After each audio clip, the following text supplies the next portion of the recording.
କଦଳୀ ଚାଷରେ ପାନାମା ବା ଫ୍ୟୁଜାରିୟମ ୱିଟ୍ ରୋଗ ଏକ ଭୟଙ୍କର ରୋଗ। ରୋଗର ପ୍ରାରମ୍ଭିକ ଅବସ୍ଥାରେ ଉପଚାର କଲେ ଏହାର ପ୍ରତିରୋଧ କରିହୁଏ, କିନ୍ତୁ ଯଦି ଥରେ କଦଳୀ ଗଛରେ ଲାଗେ ତେବେ ସମୁଦାୟ ଚାଷକୁ ଆକ୍ରାନ୍ତ କରି ଚାଷର ସର୍ବନାଶ କରି ବସିଥାଏ। କଦଳୀ ଗଛକୁ ଯେତେବେଳେ 3 ରୁ 5 ମାସ ବୟସର ହୋଇଥାଏ, ଏହି ମାରାତ୍ମକ ରୋଗ ଆକ୍ରମଣ କରି ବ୍ୟାପକ କ୍ଷତି ପହଞ୍ଚାଇଥାଏ।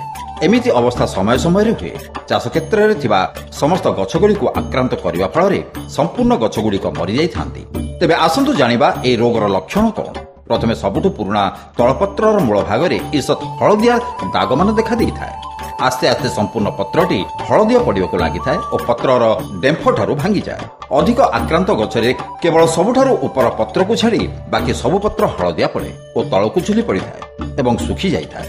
କାଣ୍ଡ ମଧ୍ୟରେ ଲମ୍ବା ଫାଟ ସବୁ ଦେଖାଦେଇଥାଏ। ଧୀରେ ଧୀରେ କେବଳ ଗଛର ଗଣ୍ଡିଟି ରହି ଆଉ ସବୁ ଜଳିଗଲା ଭଳି ଦେଖାଯାଏ। ଏହି ରୋଗଟି ମୃତ୍ତିକାବାହୀ ରୋଗ। ରୋଗ ଜୀବାଣୁ ମାଟିରେ ଥାଏ। ଚେର ମଧ୍ୟ ଦେଇ ଏହି ରୋଗର ଫିମ୍ପି ଗଛ ଭିତରକୁ ପ୍ରବେଶ କରିଥାଏ। ଏହି ରୋଗ ସାଧାରଣତଃ ଆକ୍ରାନ୍ତ ପୁଆ କିମ୍ବା ଚେରରୁ ବ୍ୟାପିଥାଏ।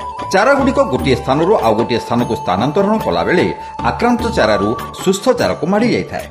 ସମୟ ସମୟରେ ବ୍ୟବହୃତ କୃଷି ଯନ୍ତ୍ରପାତିରୁ ମଧ୍ୟ ରୋଗ ବ୍ୟାପିଥାଏ। କଦଳୀ କ୍ଷେତ୍ରରେ ଯଦି ପାଣି ଜମି ରହିଥାଏ, ତାହା କିଭଳି ନିଷ୍କାସନ ହୋଇପାରିବ ସେଥିପ୍ରତି ନଜର ରଖିବା ଉଚିତ ହେବ। ତତ୍ସହିତ ଏହି ରୋଗ ହେବାର ଅନ୍ୟ ଏକ କାରଣ, ଗୋଟିଏ ସ୍ଥାନରେ ବର୍ଷ ବର୍ଷ ଧରି ବାରମ୍ବାର ଯଦି କଦଳୀ ଚାଷ କରାଯାଏ କିମ୍ବା ସୂତ୍ରଜୀବ ଦ୍ୱାରା କଦଳୀ ଗଛର ଚେରରେ କ୍ଷତ ସୃଷ୍ଟି ହେଉଥିଲେ ଏହି ପାନାମା ରୋଗ ଅଧିକ ପରିମାଣରେ ଦେଖାଯାଏ। ଏହି ରୋଗର ପରିଚାଳନା ଉପରେ ବିଶେଷ ଭାବରେ ଦୃଷ୍ଟି ଦେବା ଦରକାର।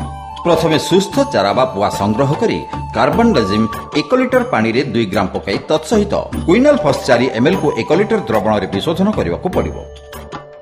ରୋଗାକ୍ରାନ୍ତ ଗଛକୁ ତୁରନ୍ତ ବାହାର କରିଦେବା ଉଚିତ। କଦଳୀ ଚାଷ କ୍ଷେତ୍ରରେ ଯେଭଳି ପାଣି ଜମି ନ ରୁହେ ସେଥିପାଇଁ ଜଳ ନିଷ୍କାସନର ସୁବିଧା କରିବା ଉଚିତ।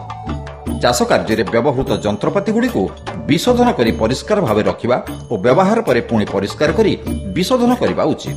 ଚାରାରେ କାମ କଲାବେଳେ ଯେମିତି କୌଣସି କ୍ଷତ ସୃଷ୍ଟି ନ ହୁଏ ସେଥିପ୍ରତି ଧ୍ୟାନ ଦେବା ଉଚିତ। ପ୍ରଥମ, ତୃତୀୟ, ପଞ୍ଚମ ଓ ସପ୍ତମ ମାସରେ ଗଛ ପ୍ରତି 15 ଗ୍ରାମ ଟ୍ରାଇକୋଡର୍ମା ଭିରିଡି ଓ 15 ଗ୍ରାମ ସୁଡୋମୋନାସ୍ ଫ୍ଲୋରୋସେନ୍ସ ସହିତ ମାଟିରେ 250 ଗ୍ରାମ ନିମପିଡ଼ିଆ ପ୍ରୟୋଗ କରିବା ଉଚିତ।